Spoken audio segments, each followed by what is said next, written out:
Hi everyone, welcome to my channel. Today I thought it'd be a good idea to discuss Bitcoin in light of the upcoming halving. I think you'd agree a culture without freedom is tyranny. I also believe Bitcoin is freedom money, money that is decentralized and permissionless. Bitcoin to me is part of a caliber culture, a culture that values freedom. And so I made this video as an ode to HODLers. Here's to you freedom fighters determined to change the status quo. And in fact, that's exactly what you've done. As we march forward, block by block, towards the halving event, let's take inventory of how you've changed the world since the last halving. Because there have been some mind-blowing events that have occurred that would have been unthinkable back in the day. Those events have skyrocketed Bitcoin's acceptance and adoption around the world.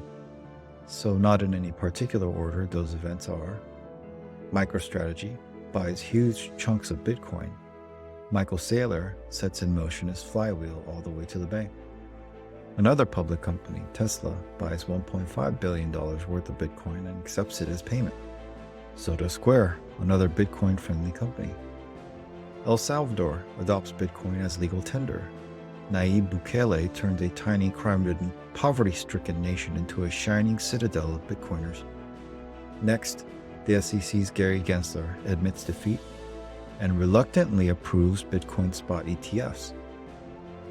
Also, a new FASB rule supercharges Bitcoin asset integration in corporate finance, opening up those deep pockets.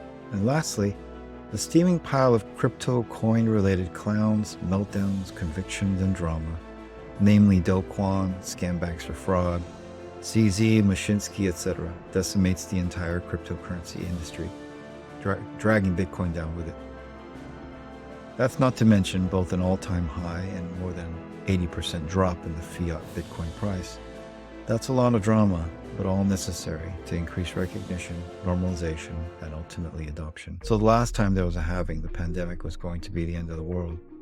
And now, the world is crumbling yet again, but this time politically, socially, economically, culturally, and heck, even physically. Hello, Baltimore and Boeing. Except that also this time, Bitcoin hit an all-time high before the halving, which is unprecedented. Yeah, sure, this time might be different, or it could be like the last time, or maybe something new altogether, who knows. But one thing is for certain, Bitcoin keeps chugging along. It's the little engine that could. Well, maybe not so little anymore. But at the end of the day, I really hope you diamond-handed true believers become fabulously wealthy.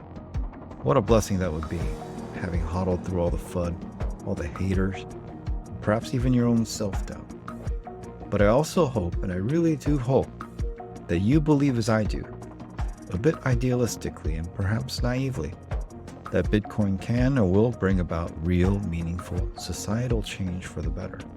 That you yourself can effectuate that change, as only you in your own unique way can. The simple act of opting into Bitcoin and opting out of fiat is a good start. And if this time is indeed different, and we all get wrecked, I still wouldn't have changed a thing these past 4 years, because it's been one heck of a ride, and nobody likes boring. So as we celebrate our quadrennial Bitcoin halving, I want to thank all of you hodlers out there for a very interesting 4 years. Not anyone in particular, of course, because we wouldn't dream of engaging in hero worship.